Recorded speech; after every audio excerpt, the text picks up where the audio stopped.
नमस्कार, ABP news देख रहे हैं आप और मैं हूं आपके साथ शीरीन। अग्निपथ योजना के खिलाफ देश में बवाल मचा हुआ है।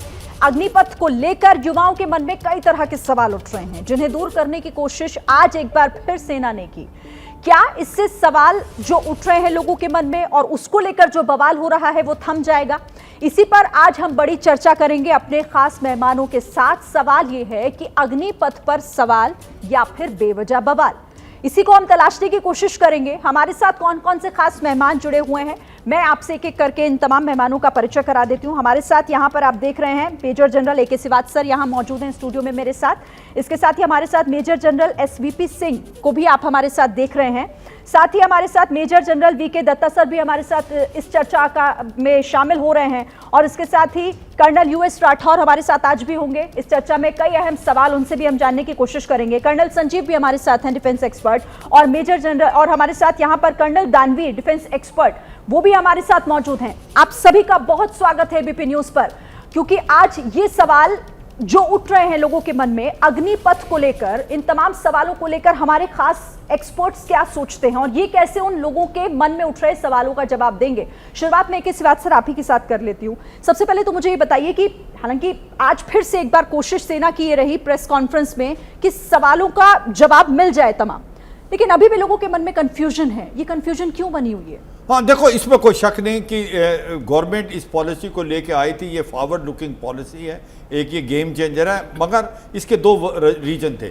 एक तो कहीं ना कहीं कारगिल रिव्यू कमेटी के अंदर ये पाया गया था कि जो एवरेज एज है जवानों की वो 32-33 साल है, वो घट के उसको कम करना चाहिए, 25-26 साल होनी चाहिए। तो ये इसके कारण ये जो आएगा अभी अग्निपथ, अगले 10 साल में एज जवानों की 24 से 25 आ जाएगी। दूसरा, कहीं ना कहीं जो पैसे की प्रॉब्लम थी मॉडर्नाइजेशन के लिए, क्योंकि रेवेन्यू में सारा पैसा खर्च हो जाता है ज़्यादातर 70 से 75%, जिसके अंदर पे और पेंशन है, और जो कैपिटल है जो वहाँ पर 20-25% मॉडर्नाइजेशन के लिए वहाँ कम पैसा रहता था। तो अभी अगर अग्निपथ आ जाता, पेंशन नहीं मिलती, तो ये पैसा मॉडर्नाइजेशन के लिए इस्तेमाल होगा, नए टैंक खरीदना, सबमरीन शिप खरीदना, एयरक्राफ्ट खरीदना। तो ये वजह थी। मगर इसके अंदर मुझे लगता है जिस प्रकार से हमने इसको रोल आउट किया, इसके अंदर कुछ एक शंकाएं और एप्रीहेंशन थी, और वो जेन्युइन भी थी। मगर मैं ये भी मानता हूं गवर्नमेंट ने इन एप्रीहेंशनों को अभी एक बार क्लेरिफाई किया। सबसे पहले कि ये जो 4 साल के लिए अग्निवीर आ रहे हैं,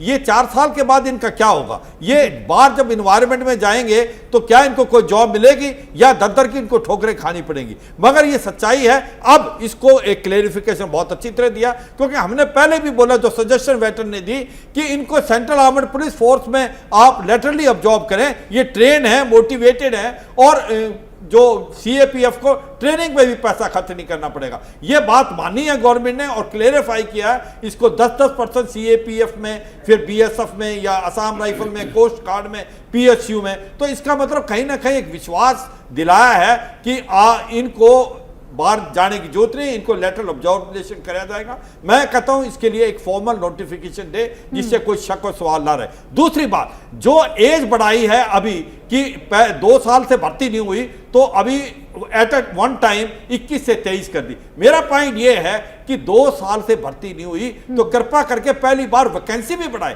क्योंकि नहीं तो फिर डिग्री ऑफ डिफिकल्टी पास होने की बड़ी मुश्किल होगी। मुझे लगता है गवर्नमेंट उस पर भी पॉजिटिव सोचेगी। तीसरा मेरा बड़ा अहम पॉइंट है, जो ये अग्निवीर हैं, अगर ये शहीद हो जाते हैं लड़ाई के दौरान ये 4 सालों में, या ये डिसेबल्ड हो जाते हैं, तो इनको भी वही पैकेज मिलना चाहिए जो कि एक रेगुलर आर्मी सोल्जर को मिलता है। देखो, सच्चाई ये है कि जब जवान वहां जाता है तो वो नाम नमक निशान अपनी जान हथेली पे लेके जाता है। अगर इनको पैकेज सही नहीं मिलेगा तो उनकी जो फैमिली पेंशन नहीं मिलेगी या डिसेबल्ड पेंशन नहीं मिलेगी। वो मुझे लगता है गवर्नमेंट उस पर भी सोच रही है और शायद उस पर क्लेरिफिकेशन दी है। नेक्स्ट मेरा पॉइंट है रेजिमेंटेशन का। जो हमारी रेजिमेंट्स हैं, जो हमारे जिस प्रकार से 15-20% ही हैं जो कि क्लास, रीजन और कास्ट पे बेसिस है, बाकी ऑल इंडिया ऑल कास्ट में, ये जैसे सिख है, Jat regiment, Rajput regiment, Maratha regiment, JAK rifle, इनका जो वस्तूर है ये एक इथोस है, एक हिस्ट्री है। जब कोई जवान या ऑफिसर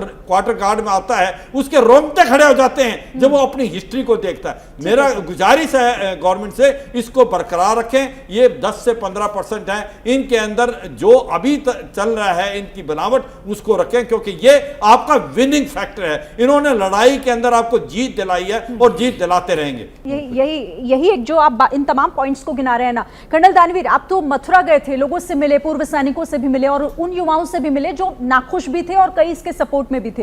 क्या यही वो पॉइंट्स उनके मन में भी थे जो यहां से बात सर कह रहे हैं? देखिए, जब ये अग्निपथ और अग्निवीर की बात होती है तो इसमें बेसिकली दो पहलू हैं। एक है एम्प्लॉयमेंट का पहलू, तो जो आप आगजनी और जो अराजकता देख रहे हैं ये एम्प्लॉयमेंट रिलेटेड शंकाओं को लेकर है। तो मथुरा जब मैं गया और जब वहाँ पे लड़कों से बात करी तो वो इन आशंकाओं को लेकर थी। जो जनरल साहब बोल रहे हैं वो बात कर रहे हैं फौज की विनिंग फैक्टर की और फौज की सेहत की, जो आपको विजय दिलाएगी।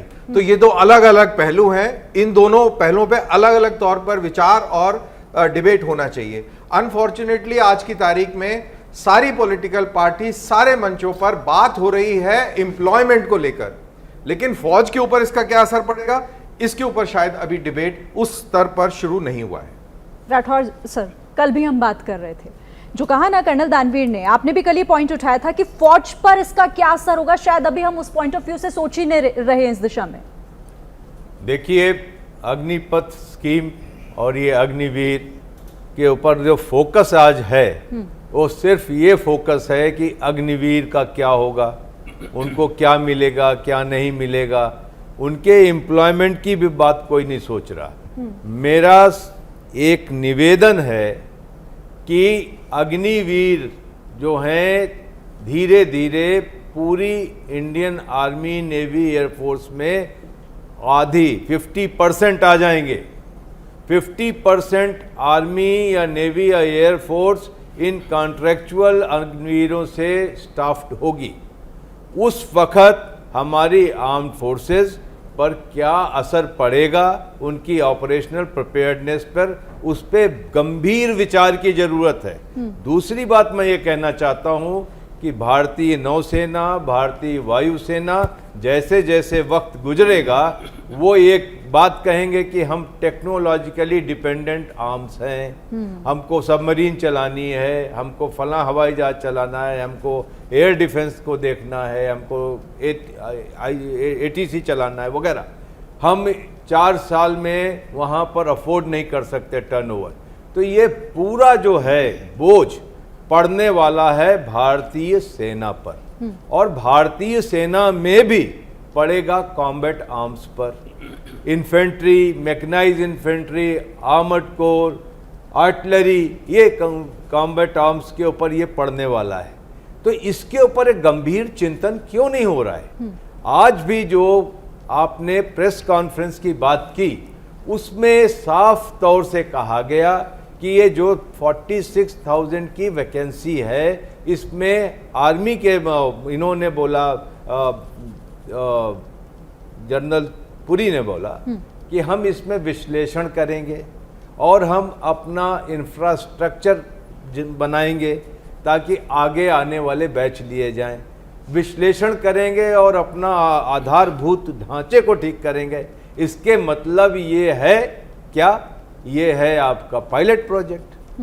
अगर ये पायलट प्रोजेक्ट है कि इसमें विश्लेषण की जरूरत है तो उसी तरीके से कहिए। ठीक है। अभी इस विश्लेषण के साथ में ये आता है 46,000 वैकेंसीज के साथ हमने इसको शुरू किया है, लेकिन आज की तारीख में आर्मी और नेवी, एयरफोर्स में 1 लाख से ऊपर वैकेंसीज इसके बाद भी बचती हैं। यानी कर्नल राठौर, मैं आप जो समझ पाई, आप ये कह रहे हैं कि ये एक पायलट प्रोजेक्ट है लेकिन उस तरीके से इसका विश्लेषण नहीं किया गया जिसकी जरूरत है। अग्निपथ पर मचे बवाल के बीच आज सेना ने एक प्रेस कॉन्फ्रेंस कर उन तमाम सवालों के जवाब देने की कोशिश की जो इस योजना को लेकर युवाओं के मन में उठ रहे थे, उनके परिजनों के मन में उठ रहे थे, तमाम देशवासियों के मन में उठ रहे थे।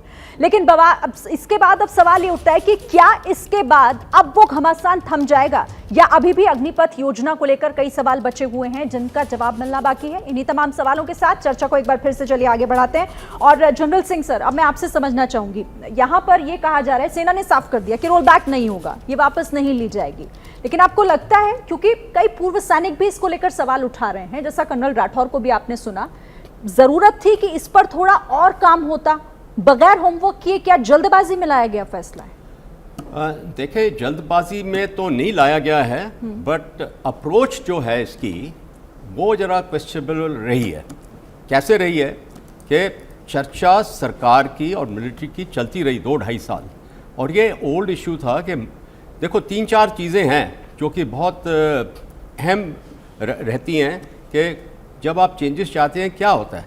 सबसे पहले है कि मिलिट्री डॉक्ट्रिन्स, उसकी तब्दीली आई है स्ट्रैटेजी में, जो कि होता है रणनीति के अंदर। दूसरा है कि टेक्नोलॉजी की एडवांसेस क्या हुई हैं, ये बहुत ज़्यादा, ये दोनों चीज़ें संबंध रखती हैं फ़ौज के साथ। तीसरा पॉइंट है इसमें कि दुश्मन जो हमारे देश हैं, जो उनकी कैपेबिलिटी और उनकी इंटेंशंस क्या है हमारे बरखिलाफ, वो बहुत ज़रूरी है। और ये सब मिला के हुए अपनी फ़ौज, कोई भी फ़ौज जो होती है उसकी मॉडर्नाइजेशन टेकअप करती है, उसकी optimisation of man power and optimisation of combat power, ये बहुत अहम चीज़ें हैं। और वो आई थिंक काफ़ी चलता रहा है, इनका मेल मिलाप चर्चा चलती रही है। पर क्या हुआ है कि देखें, सरकार ने कई बिल लाए हैं रिसेंटली, और देश के अंदर कई चीज़ें आती हैं और सरकार के साथ सामने आती हैं चीज़ें जिसके ऊपर एक सिखलाई मिलती है, लेसन्स लर्नड। और इस लेसन्स लर्नड के अंदर जो पिछले 3-4 बिल आए हैं, उसके अंदर सरकार की पूरी आखिर तक कार्रवाई नहीं हुई। फार्मर्स बिल देख लें, सीए देखें, उसका अभी तक नोटिफिकेशन नहीं हुआ। तो इस पर क्या कमी रहेगी? कमी ये रहेगी कि खास करके डिफेंस मैटर था, पार्लियामेंट्री कमेटी ऑफ डिफेंस है जो, उसके साथ कंसल्टेशन होनी चाहिए थी, उनके साथ फीडबैक होना चाहिए था, पार्लियामेंट में, लेजिस्लेचर में इसका डिस्कशन होना चाहिए था कि ट्रांसपेरेंसी आ जाती। उसमें क्या था कि सारा देश, स्टेट गवर्नमेंट सारे इन्वॉल्व हो जाते। ये चीज़ में मैं समझता हूँ कमी रहेगी, क्योंकि स्टैट्यूटरी रूट जो है ना, उसमें थोड़ा ये जो अभी हो रहा है वैसे ही होता है, और पिछले 2-3 बिल में भी यही हरकत हुई है। तो ये मेरा एक विचार है। दूसरा है कि जो ये स्कीम है, it is transformational, young youth profile रखना है, मानते हैं। हालांकि मैं बताता हूँ आपको, 30-32 साल की उम्र में भी इंसान जवान is a peak of his physical ability, उसमें कोई शक नहीं। आप देख लो, स्पोर्ट्स में देख लो, बॉक्सर्स है, सब देख लो, 35-36 साल तक कर रहे हैं, तो उसमें नहीं है। But yes, youthful profile is always better, उसकी रिस्क प्रोफाइल हायर है, मैं मानता हूँ, जज्बा उसका बेहतर रहता है, तो बिल्कुल सही है। पर ये जो स्कीम है, ये हमारे को इसका अच्छा मेल मिलाप होना चाहिए था with in military also, internal environment right down to jawan level. एक सर्वे होना चाहिए था, फीडबैक लेना चाहिए था, कि जिसमें एक बड़ा हेल्दी इनपुट्स मिलते और वो फर्दर रिफाइंड आती।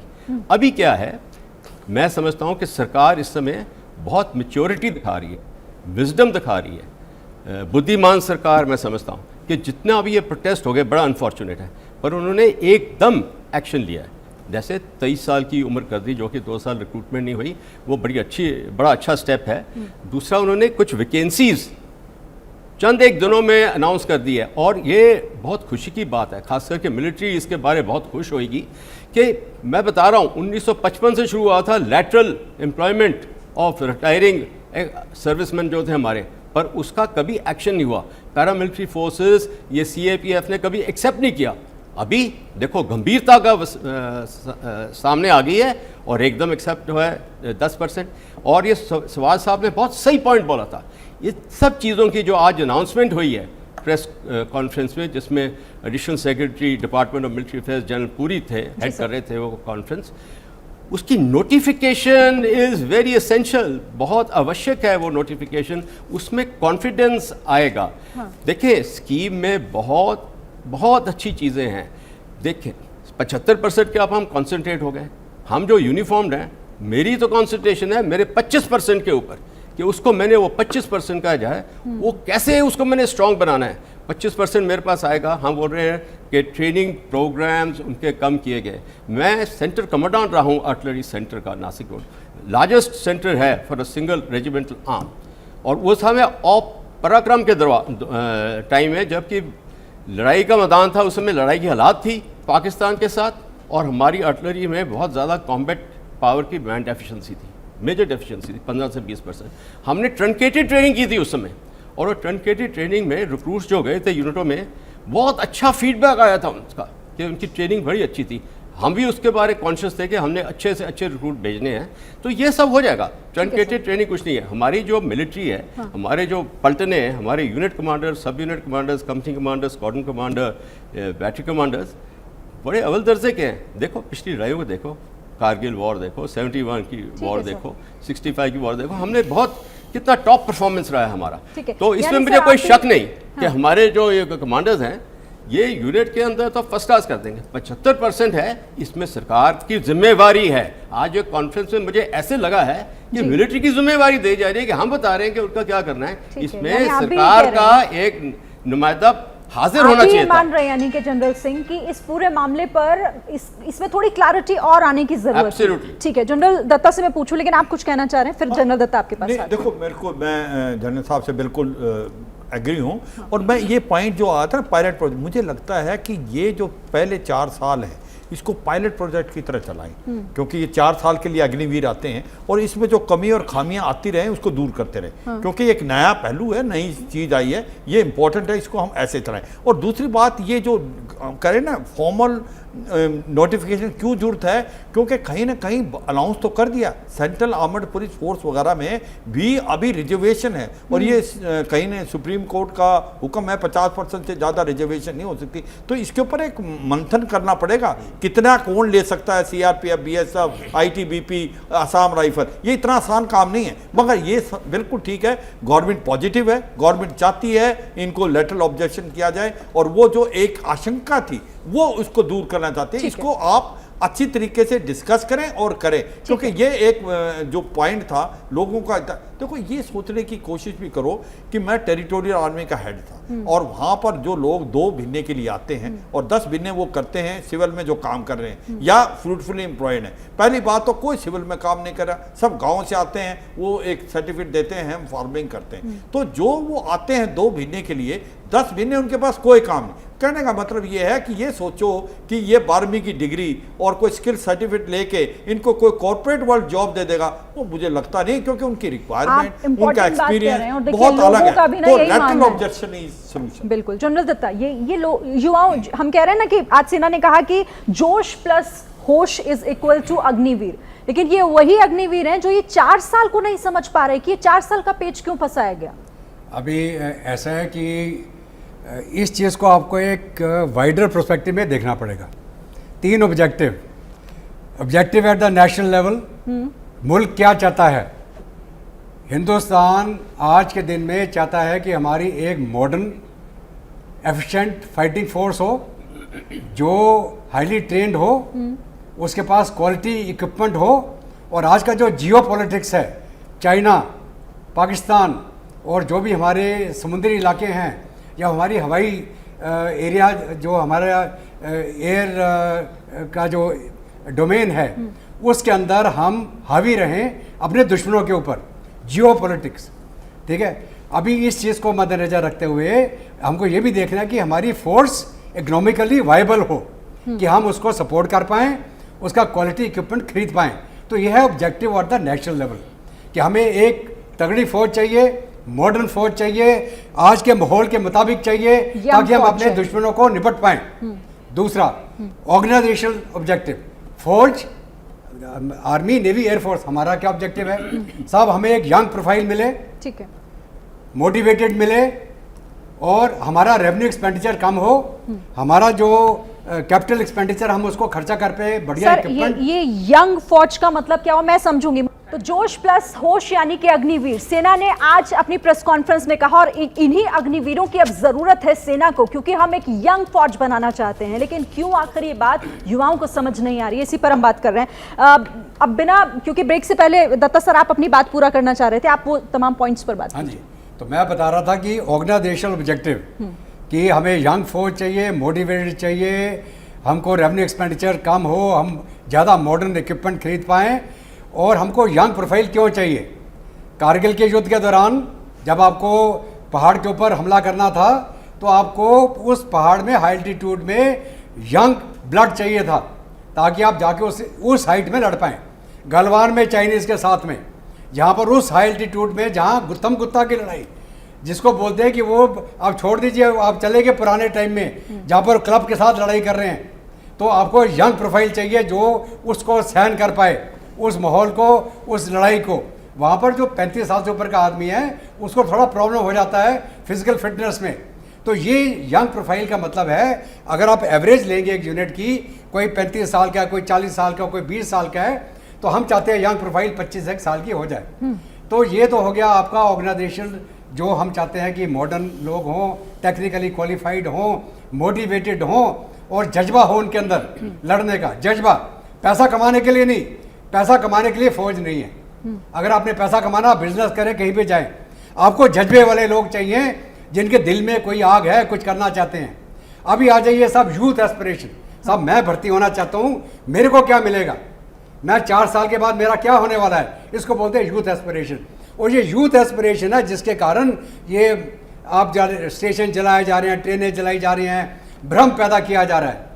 4 साल के लिए जो अभी ये पैकेज है, ये फिलहाल वापस नहीं जाने वाला, इसको आर्मी इंप्लीमेंट करने वाली है। 4 साल में अभी क्या होने वाला है, 4 साल में अगर 100 आदमी भर्ती हो रहे हैं, उसमें से 25 आदमी फर्दर रिटेन हो जाएंगे बेस्ड ऑन देयर प्रोफाइल। अगर अच्छा काम कर रहे हैं वो 25 आदमी सिलेक्ट हो गए और उनको आगे फिर कंटिन्यू करने का मौका मिलेगा, उनको पेंशन भी मिलेगी और सब कुछ होगा, प्रमोशन भी होगी उनकी। ठीक है, 75%, जब 75 लोग जो निकल जाएंगे उनका क्या होगा, गवर्नमेंट ने आज एश्योरेंस दिया है, कल भी दिया था, कि हम इनको लैटरल इंडक्शन कराएंगे in central armed police forces. अभी क्या होती है central armed police forces, BSF, CRPF, ITBP, SSB, ठीक है, उसके अंदर हम क्या करेंगे, इनको लेटरल देंगे। कितना लेटरल देंगे, अगर उनको 100 आदमी भर्ती करने हैं, 10 आदमी अग्निवीर से लेंगे वो। अगर 100 आदमी भर्ती करने हैं BSF ने, उसमें से 10 लड़के अग्निवीर वाले लिए जाएंगे। उसी प्रकार CRPF, उसी प्रकार SSB, उसी प्रकार ITBP।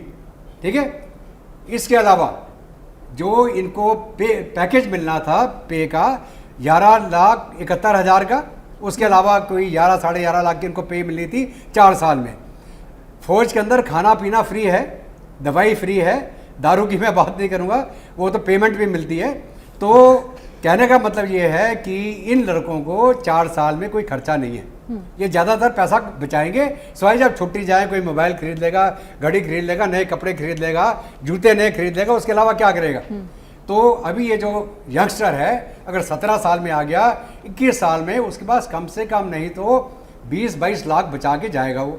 ठीक है सर। अगर मैं बोलूँ साहब 4 साल के बाद मैंने छोड़ दिया, मैं आपको 10 साल तक 10,000 रुपये महीना का पेंशन देता हूँ, मैं आपको 11,71,000 नहीं दे रहा, मैं आपको हर एक महीना 10 साल तक 10,000 की पेंशन दूंगा, फिर आपको कैसा लगेगा।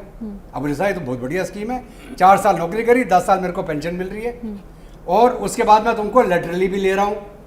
तो कहने का मतलब ये है कि अगर आप पैसे के लिए नौकरी में आ रहे हैं तो आप मत आए, आप जज्बे के लिए आ रहे हैं, देश की सेवा करना चाहते हैं, आप आए इसमें। ठीक है सर। ठीक है, ये नया स्कीम है, इसको फॉर्मलाइज और फॉर्म होते हुए थोड़ा समय लगेगा, आप वक्त दीजिए, आप उतावले मत होइए।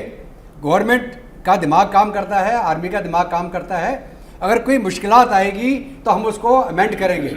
अभी मैं बोलूँगा सब पैसा कहाँ से बचाना आपने, रेवेन्यू वर्सेस कैपिटल एक्सपेंडिचर, क्या हमारे पास पैसे की कमी है। मैं बोलूँगा साहब आपने अभी हेडक्वार्टर IDS बना दिया, CDS बना दिया, डिपार्टमेंट ऑफ मिलिट्री अफेयर बना दिया, मिनिस्ट्री ऑफ होम की क्या जरूरत था, सॉरी मिनिस्ट्री ऑफ डिफेंस की क्या जरूरत था आपको। It should be 1 point contract between the defence minister and the DMA।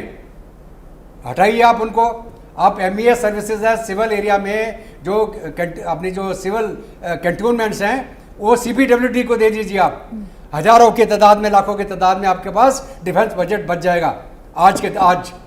तो ये अगर हम पैसे की बात करें, पैसा बचाने के बहुत सारे जरिए हैं, लेकिन आपने सर जो कहा ना, आप पैसा निकालेंगे आप। ये अनिल पुरी सर भी बोल रहे थे, वो ये भी कह रहे थे कि देखिए जॉब नहीं है सेना एक सेवा है और उसे सेवा के तौर पर लीजिए। कर्नल संजीव, लेकिन ये जो 4 साल कहा जा रहा है ना, क्या ये जज्बा आप फिर पैदा कर पाएंगे उन युवाओं में कि आपको तो सिर्फ 4 साल के लिए जाना है, 4 साल के लिए सेवा देनी है और उसके बाद फिर आप वहां से रिटायर हो जाएंगे। मैडम अगर आप देखिए- सिलेक्ट नहीं होते हैं बाकी? देखिए, जज्बा भी तब होता है जब पेट भरा होता है और सर के ऊपर छत होती है।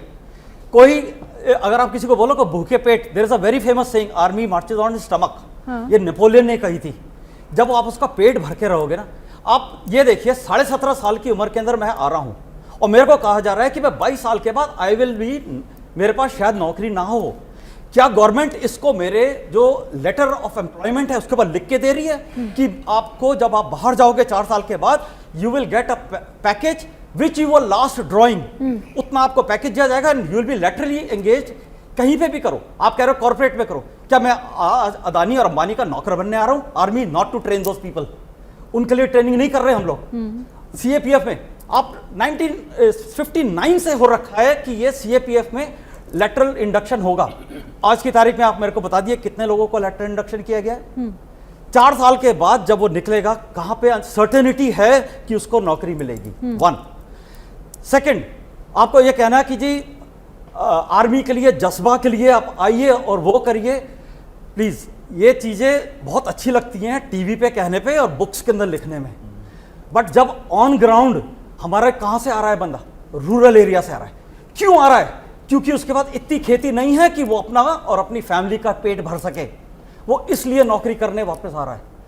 And army was always a very secure career, उसको ट्रेनिंग दी जाती थी, उसकी सारी नीड्स जब तक वो सर्व कर रहा है उसकी देखभाल होती थी, और उसके बाद उसको मेडिकल है, पेंशन है, वो सारा कुछ उसका था। इसके कारण वो कारगिल की पहाड़ी पे चढ़ता था, इसके लिए नहीं चढ़ता था कि तिरंगा लेके हाथ में घूम रहा है। नो, नाम नमक निशान, मैं अपनी यूनिट के अंदर क्यों इंश्योर करता हूं कि कुछ गलत ना हो? क्योंकि मेरे को मेरी यूनिट के अंदर रहना है, मेरी इज्जत ना डाउन हो। वो तिरंगे के लिए मैं नहीं भाग रहा लेके कि मैं चढ़ जाऊंगा 5590 के ऊपर और जाके हमला करूंगा। नहीं, कोई नहीं करता मैडम। ये करता है कि मेरे साथ में जो मेरा कॉमरेड है, जिसके साथ मैंने पिछले 10 साल बिताए हैं, उसकी नाक ना कट जाए या मेरी नाक ना कट जाए उसके सामने, मैं इसलिए धावा बोलता हूं। आई डोंट डू धावा कि मैं इंडियन हूं and there it is. So please we have to be very clear कि पहले बात तो 4 साल के बाद इनका क्या होगा, आप उसको लिखित में दीजिए। आज यस, ये सारे सब खत्म हो जाएंगे। Let me tell you this, जितने ये रोड बर्निंग कर रही है, ट्रेन बर्निंग कर रही है, सब वापस चले जाएंगे। आप उसको लिख के दे दीजिए। कर्नल तानवीर, मतलब ये आप भी जब उस दिन बात कर रहे थे और मैं भी जब इस तरह के लोगों को हम भी जब सुनते हैं जो सड़कों पर उतरे, ये बहुत इंपॉर्टेंट पॉइंट है जो सर ने कहा यहाँ पर, कर्नल संजीव ने कहा। देखिए, कि पेट का सवाल तो है, ये हमें देश ये सेवा का समझना होगा कि हिंदुस्तान के अंदर सरकारी नौकरी का क्या मतलब है, उसका क्या आपके साइकोलॉजी और आपके सोशियो इकोनॉमिक फैक्टर में क्या रोल है।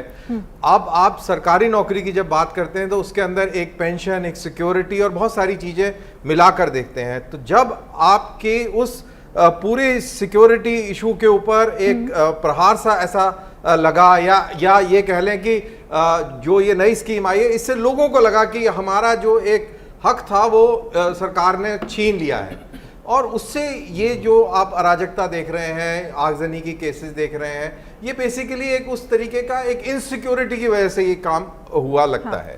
और जहाँ तक कर्नल साहब ये कह रहे थे कि भारतीय और तिरंगे के लिए, यहाँ से मैं सर थोड़ा सा आपसे सहमत हूँ, बैक टू डिफर।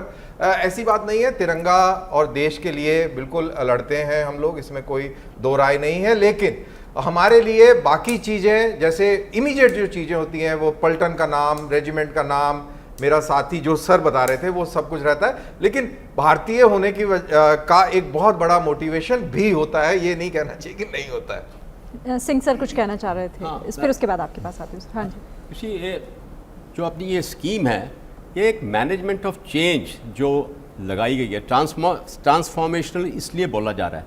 अभी जो हम ये बोल रहे हैं कि 4 साल के बाद जो यूथ फौज में नहीं रहेगा, देखें वो वेरी वेल ट्रेंड, बहुत अच्छी ट्रेनिंग प्राप्त की उसने, उसको सरकार रीसेटलमेंट कर रही है, वो यूजफुल मेंबर ऑफ सोसाइटी जा रहा है। देखें, जब रिक्रूटमेंट के लिए जाती है, इतनी ज़्यादा तादाद में आते हैं रिक्रूटमेंट में, पर हर एक जना तो नहीं सिलेक्ट होता, और कई बार ही आते हैं रिक्रूटमेंट में, नहीं सिलेक्ट होते, फिर कहीं और आप नौकरी ढूंढते हैं ना, उनको मिल जाती है। इसकी देखो खूबी कि अभी इसने जब नौकरी ढूंढनी है, इसको एक सरकार का हाथ है, उसके सिर के ऊपर हाथ है, सरकार की कमिटमेंट है। और जब अगर ये नोटिफिकेशन हो जाती है तो ये तो मैं समझता हूँ कि बहुत अच्छी स्कीम रहेगी, और क्योंकि इंडस्ट्री कॉर्पोरेट सेक्टर भी ऐसा मैन पावर अभी देख रहा है। मैंने 2 जगह, सबसे पहले मैं बताना चाहता हूँ, एक ब्रीफिंग हुई थी जिस दिन एक अनाउंसमेंट हुई है स्कीम की आर्मी हेडक्वार्टर में, मैं वहाँ पे सर, लेकिन आप जो बात कर रहे हैं ना वो तो तब की बात कर रहे हैं जब सिलेक्शन ना हो। सर मैं आऊंगी क्योंकि हाँ, ये selection इम्पोर्टेंट की तो मैंने पहले बात की ना कि लेकिन जो अब तो 25% है सिलेक्शन जो तो होने अच्छा, के बाद इनसिक्योरिटी जो आ रही है, तो सेना को युवा बनाने की कोशिश है और अग्निपथ एक रिफॉर्म के तौर पर देखा जाना चाहिए। ये आज प्रेस कॉन्फ्रेंस में कुछ ऐसी बातें कही गई जो युवाओं को समझाने की कोशिश थी। लेकिन जनरल सिवाच, एक इनसिक्योरिटी तो युवाओं के मन में बनी हुई है और इनसिक्योरिटी इस बात को लेकर के हम तो देश सेवा ताउम्र करना चाहते हैं। हम तो चाहते हैं कि या तो शहादत मिले या फिर हम लड़कर वहां से रिटायरमेंट लें, लेकिन 4 साल में ये मुमकिन कैसे होगा? हाँ बिल्कुल, देखो इसमें ये बहुत इंपॉर्टेंट चीज है जो आपने बताई कि हम कह रहे हैं कि हमने 4 साल के लिए लिया है, हम उसकी कॉम्बैटिव इफेक्टिवनेस चाहते हैं 4 साल में। अगर उसके मन में शंका रहेगी कि मेरा क्या होगा 4 साल के बाद, तो वो ही will not able to give the best. हमें बेस्ट चाहिए। तो मुझे लगता है कि जिस प्रकार से उसकी लेटर ऑब्जेक्शन की बात हो रही है और एक ऑफिशियल नोटिफिकेशन हो जाएगा, का ऑलमोस्ट यकीन हो जाएगा कि आपको जॉब सिक्योर्ड है, मुझे लगता है वो जान निछावर करने के लिए पीछे मुड़ के नहीं देखेगा। और एक और मैं बात बताना चाहता हूं कि ये बहुत जज्बा जो है देश के लिए मरने मिटने का आज है, और हम ये बता रहे हैं कि आप गलवान में देखें कि क्या हुआ, 20 जवानों ने और जो कर्नल बाबू के अंडर 16 बिहार ने 100 से ज्यादा चीनियों को मौत के घाट उतार दिया। वो दिखाता है क्योंकि भारत की फौज का जज्बा है, और कहीं ना कहीं पहली तरफ कॉन्स्पिरेशन आर्मी थी। और आप यूक्रेन और रूस की लड़ाई देखें, जहां पर सबने सोचा था रूस एक बड़े जल्दी ही यूक्रेन को जीत लेगा, मगर नहीं हुआ, और रूस एक बहुत बड़ी फौज थी, नंबर 2 फौज है, उसमें देखा गया कि उसके भी कॉन्स्पिरेशन सोल्जर थे। तो मुझे शक और सवाल यह है कि 2-4 साल के लिए हम वेल मोटिवेटेड ट्रेन बंदे ले रहे हैं, उनके अंदर शंका नहीं होनी चाहिए हमारा क्या होगा, क्योंकि हमें उससे बेस्ट चाहिए। अगर हम ये लेटर इंडक्शन करने की बात हो रही है, नोटिफिकेशन दे जाएगी, मुझे लगता है फिर कोई शक और सवाल नहीं रहेगा, वो भी मरने मटने के लिए तैयार है। 4-5 चीजें और हमने कर दी हैं कि इनको पूरा पैकेज वही मिलेगा जो एक रेगुलर सोल्जर को मिलता है, स्पेशली जो शहीद हो जाता है, जो एक परमानेंट डिसेबल हो जाता है। तो मुझे लगता है फिर कोई डाउट नहीं रहेगी, फिर लोग मरने मिटने के लिए तैयार हैं, पहले भी थे अब भी हैं। देश हमारे लिए सब कुछ है, हम देश के लिए मर मिट सकते हैं, ये फौज की दस्तूर है। देखो फौज के अंदर नाम नमक निशान वो बहुत इंपॉर्टेंट है। हम देश के लिए, हम अपनी पलटन के लिए और हम अपने कौम के लिए मरने मिटने को लिए तैयार है। आई थिंक वो जज्बा पहले भी था और अब भी रहेगा। और देखिए ये जो जज्बा है ना, ये जज्बा, जी सर अपनी बात आप रखिएगा, बिल्कुल बोलिए बोलिए सर। ये जो मोटिवेशन का सवाल है, जो जवान 4 साल के लिए आ रहा है उसको पता है कि उन जवानों में से 25% को रेगुलर मिलेगा।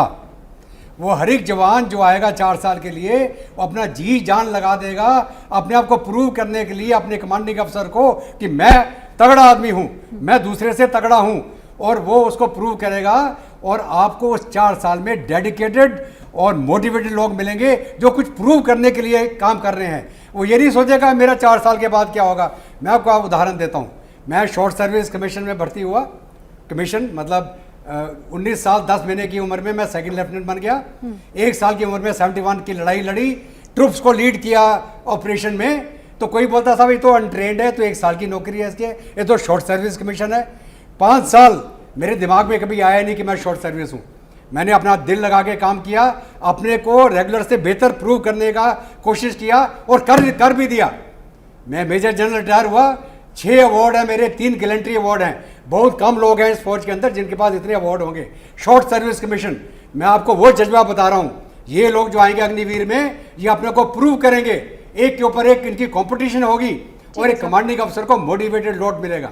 ये आपको मैं यकीन दिला रहा हूँ। ठीक है कर्नल राठौड़, लेकिन एक इंपॉर्टेंट जो कर्नल संजीव कह रहे थे, छोटे छोटे गांव से निकल कर लोग आते हैं, हालांकि उनके वो देशभक्ति का जज्बा बचपन से होता है कि हम फौज में जाएंगे, सेना में जाकर सेवा करेंगे देश की, लेकिन कहीं ना कहीं बैक ऑफ द माइंड में ये चीज भी चलती रहती है कि मैं तो वहां पर बॉर्डर पर रहूंगा लेकिन मेरा परिवार सुरक्षित रहेगा। फिर 4 साल में यही शायद एक इनसिक्योरिटी है जो इन लोगों के मन में आ रही है कि कैसे 4 साल बाद क्या होगा। देखिए, भारत एक बहुत ही भाग्यशाली मुल्क है जहां पर समाज और युवाओं के बीच फौज के लिए इज्जत भी है। खास करके उत्तरी भारत में लोग जी जान से परिश्रम करते हैं कि फौज में वो भर्ती हो सके। ये मैं यहाँ पर भी जाता रहता हूँ आसपास के ज़िलों में, तो देखने को मिलता है। अब ये हुई जज्बे की बात। जज्बे के साथ जो सांसारिक चीज़ें हैं वो भी इसके साथ जुड़ी हैं। जो जवान फौज में आता है घर छोड़ के, वो वहाँ का अर्निंग मेंबर है इस घर का, उसने कुछ पैसा भेजना है अपने माँ बाप को, भाई बहनों को सपोर्ट करने के लिए। वो सांसारिक जिम्मेदारी आपकी भी है, हमारी भी है, हम सब की है। तो वो एक चीज़ है जिससे हम अलग नहीं हो सकते। लेकिन इस सांसारिक जिम्मेदारी के साथ हम जब देश प्रेम को और यूनिट के प्रेम को और फौज के जज्बे को और पर्सनल वैलर को लेकर आगे बढ़ते हैं, एक ट्रेंड सोल्जर को बलिदान की राह पे लेके जाते हैं एक लीडरशिप के नीचे, तो वहाँ पर एक सबसे अच्छा रिजल्ट हासिल होता है। सब लोग, सबसे ज़्यादा अगर आदमी किसी चीज़ से डरता है वो अपनी पर्सनल बदनामी से डरता है। मैं ऐसा कार्य ना करूं कि मेरे परिवार पे और मेरे पर कोई एक ऐसा बदनुमा दाग लगे कायरता का। वो एक बहुत बड़ी ड्राइविंग फोर्स है। ये सारे फैक्टर्स मिल करके एक सोल्जर को, एक लीडर को गैल्वनाइज करते हैं और आगे ले जाते हैं। और चरित्र तो है ही है, भारतीयों का चरित्र है बलिदान देने का। तो वो सारी चीज़ें हैं। लीडरशिप कोई एक सिंगल फैक्टर से तो बनती नहीं, तो वो सारी चीज़ें लेकर के आगे हम बढ़ते हैं। ये चीज़ है। अभी एक छोटी सी चीज़ मैं कहना चाहूँगा कि ये रीसेटलमेंट का इशू जो है, हम गाहे बगाहे या भूल से इसको ओवर हाइप कर रहे हैं। सरकार के यहाँ भी ओवर हाइप हो रहा है, मीडिया में भी ओवर हाइप हो रहा है, बाकी लोगों के दिलों में भी ओवर हाइप हो रहा है। हम जवान को एजुकेशन दे रहे हैं, मिलिट्री ट्रेनिंग दे रहे हैं, उसको आर्थिक रूप से भी सिक्योर कर रहे हैं। अब इतना ज़्यादा मत करो कि वो स्पून फीड करने लगे कि आपने हमें फलां जगह नहीं भेजा, हमको वहाँ जाना था आपने यहाँ भेज दिया। जी नहीं, एक आत्मविश्वास होता है। एक 24 साल का लड़का अगर बाहर निकलता है तो मैं समझता हूँ कि वो अपना रास्ता ढूंढ सकता है, लेकिन एक हद तक ऑर्गेनाइजेशन उसका सपोर्ट करेगा, अच्छी बात है। लेकिन ऐसा नहीं होना चाहिए कि वो स्पून फेड चाइल्ड की तरह बाहर आके दिग्भ्रमित हो कि मुझे पूरे ऑर्गेनाइजेशन ने अकेला छोड़ दिया 4 साल के बाद। वैसा होगा नहीं। ठीक है, मैं एक क्लैरिटी ले लूं। कर्नल संजीव, आप इससे पहले कह रहे थे कि यूनिट का भी ख्याल रखना होता है, एज अ लीडर अपनी टीम के तमाम सदस्यों का ख्याल रखना होता है। तो जिस इनसिक्योरिटी की बात कर्नल राठौर कर रहे हैं, शायद यही वो होगी। आपको लगता है कि इस योजना के बाद जो भर्ती होंगे उनके मन में तमाम ये सवाल चलते रहेंगे, चाहे वो भले बॉर्डर पर क्यों ना हो? जी मैडम, देखिए, ख्याल तो हमेशा हमारे को 4 साल तो मेरे सिक्योर हो गए, 4 साल के बाद क्या? वो जो सवाल है मेरा टू रेस्ट जिस दिन हो जाएगा, आई एम एट पीस। क्या मैं वापस आर्मी में कंटिन्यू करूंगा? Very good. क्या मैं नहीं कर पाऊंगा क्योंकि 75% is going to go out? Government ने बहुत क्लियरली कह दिया। ये तो नहीं कहा ना कि हम अच्छे लोगों को रिटेन करेंगे, जो अच्छे नहीं होंगे उसको नहीं करेंगे। उन्होंने बहुत क्लियरली फिगर दे दी है। आपके पास अब आंकड़े आ गए कि ये 44,000 हम भर्ती कर रहे हैं इस साल, उसके अंदर 25% सिर्फ हम रिटेन करेंगे 4 साल के बाद। तो जो 4 साल के बाद जो 44,000 का जो बनेगा, तकरीबन 10,000 लोग रिटेन होंगे। सो नियरली 30,000 प्लस पीपल आप इनको फौज से एग्जिट कर दोगे। वो कहाँ जाएंगे? वो 30,000 के दिमाग में क्या चल रहा है कि मैं कहाँ जाऊंगा? तो मैं आ तो रहा हूं, 4 ईयर सिक्योर कर लिया मैंने, मेरी फैमिली भी सिक्योर हो गई, बट उसके बाद क्या? सो जब तक ये पॉइंट रेस्ट नहीं होगा यूथ के दिमाग के अंदर, he will be on the street, और वही हो रहा है। आप ये रेस्ट कर दो, आई एम 100% श्योर ये सारे के सारे आज वापस चले जाएंगे and they will be standing in line for enrolment in Agniveer. ठीक है, जनरल सिंह कुछ कहना चाह रहे हैं इस पर? हाँ जी, जो कर्नल राठौर भी कह रहे थे, मैं उसको कैरी फॉरवर्ड करना चाहता था। चंद एक पॉइंट उसका मैं बोलना चाहता हूँ। सबसे पहले ये जो 25% है, ये मेरा मेन कंसर्न है पलटन के अंदर, रेजिमेंट के अंदर जो रिटेन होता है, उसको मैंने एक फिजिकली फिट, मेंटली स्ट्रॉन्ग, कि वो लड़ाई के मैदान में या ऑपरेशन एरिया में बिल्कुल माहिर जवान बन के रहे, वो बहुत ज़रूरी है। और वो रोल मेरे यूनिट कमांडर्स और सब यूनिट कमांडर्स का, मैं पहले इसके ऊपर मैं बहुत गौर करता हूँ कि 25% बहुत अहम चीज़ है। दूसरा है कि जो ये बाकी 75% जा रहे हैं, देखिए सरकार ने बहुत सपोर्ट दे दी और कर्नल साहब ने ये भी बोला था कि इसको हम ज़्यादा ओवर एम्फेसाइज कर रहे हैं। देखो it is a competitive world, competition है, कंपटीशन हर जगह है।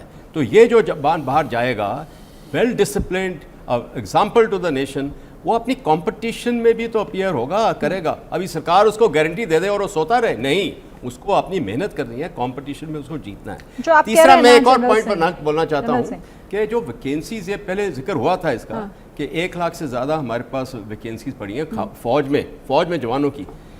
2014-15 से उससे पहले 71,000-72,000 की रिक्रूटमेंट हो रही थी, उसके बाद ये पैक डाउन हो गया 59,000 लाइक दैट, 52,000 के ऊपर हमारे पास वैकेंसीज पड़ी हैं। मेरे को ये नहीं समझ आ रहा कि हम अपना मैन पावर को क्यों पैक डाउन किया हुआ है, सर। इसको यही increase तमाम करें। बातें हैं ना, देखिए यही क्लैरिटी नहीं है, लेकिन मेरे पास क्योंकि वक्त इतना ही है, बहुत शानदार तरीके से आप सभी लोगों ने समझाया और मुझे उम्मीद है कि जो लोग देख रहे होंगे हमारा शो, उनके मन में भी सवाल जो होंगे उनके जवाब आज हमारे पैनलिस्ट के जरिए उन्हें मिलेंगे। बहुत बहुत धन्यवाद आप सभी का। फिलहाल इस चर्चा को यहीं पर रोकेंगे, लेकिन खबरें लगातार जारी हैं बीपी न्यूज पर।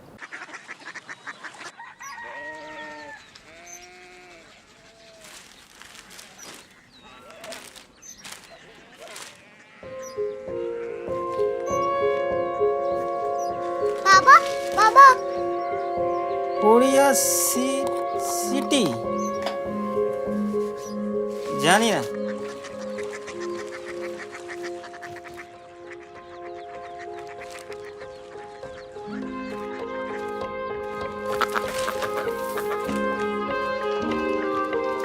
Korea city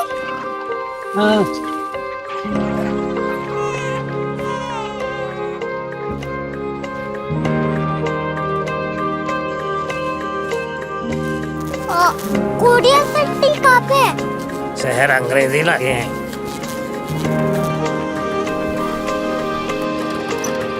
Korea city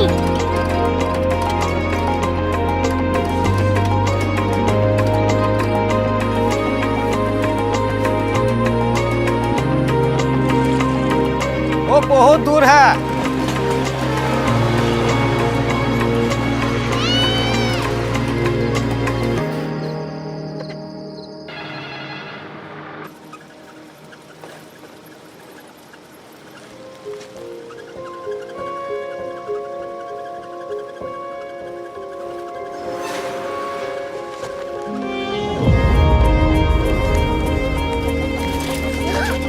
Korea city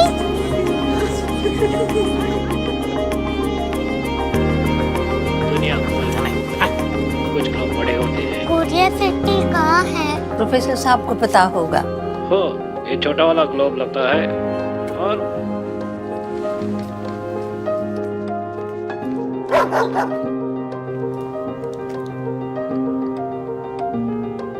पता नहीं, मेरी बेटी से जाके मिल लो, शायद उसे मालूम हो।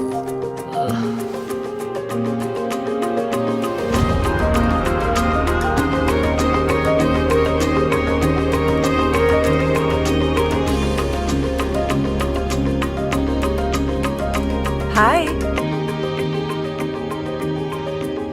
बाबा ने भेजा है। Come here. Korea city Korea city नहीं, क्यूरियोसिटी। वो क्या? That's what brought you here, जो तुम्हें यहाँ तक ले आया। क्यूरियोसिटी